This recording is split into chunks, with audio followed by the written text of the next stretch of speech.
Who knows these characters better than I know these characters? They've been part of my life for 28 years. So when Cryptic called, we said, can we come up with some stories? I know this stuff, so it would seem like a natural fit. The biggest challenge for us as fans and as devs was to be able to do it justice. That's really what we wanted to hit as far as that quality bar, and what we really wanted to do as fans ourselves is we wanted to get this stuff in that we worked with you on and have it feel really good, and then have players experience over and over again. And the video games can serve the same purpose of allowing me to find those side stories about some of my characters that I haven't had time or the place yet to put in a novel that we can explore in a different format, and I love it. Drizzt is really good-hearted, but that's his role.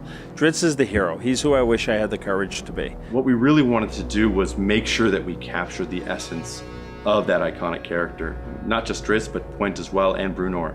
To make sure that not only did their armor look accurate, but their features also, and then not just the character models, but also how they acted in game and how they acted alongside the player when the player was going through their story.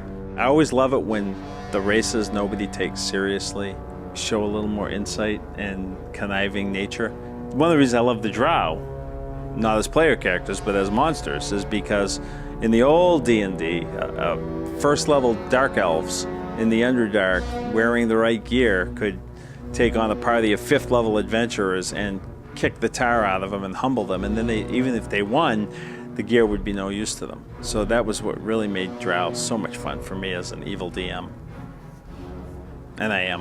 As I was realizing Gauntlgrim in the books, it was, going right over to the people at Cryptic, so we'd all have the same taste, the same flavor for the world in our thoughts and at the tip of our tongue when we were starting to describe it. And I think it translated beautifully because I've seen it now and I've played it now. And yeah, that's Gauntlgrim. And I see the Dwarven Throne Room and I go, yep, that's the Dwarven Throne Room. That works. It's funny because when I'm writing the books and I go to Icewind Dale, I just get this feeling like I've come home. And it just feels really cold and clean and fun. Just watching what's happened in our world is they've found all these new caves with glowworm ceilings and glowing lichen and all these other amazing crystal formations and things. The Underdark just became a more interesting place. It's kind of like a truth call on the characters. There's unknowns there, there's mysteries, there's exploration that's possible there. You really get to know who people are when they're under pressure. Anybody can be kind and generous when everything's going well, but when that person's under pressure, that's when the true character comes out. I would DM a game for all of the people who read the short stories in the collected stories of The Legend of Drizzt, because that would include Melissa Roche, Sean Astin, Will Wheaton, Felicia Day, Weird Al Yankovic, David Duchovny, Ice-T. Can you imagine a D&D game with that crew? I would have Ice-T swearing at me, which is probably really easy to get him to do that. In the book, you want the reader to fill in the details, the physical details around the story, but you're giving them all the information about the heroes.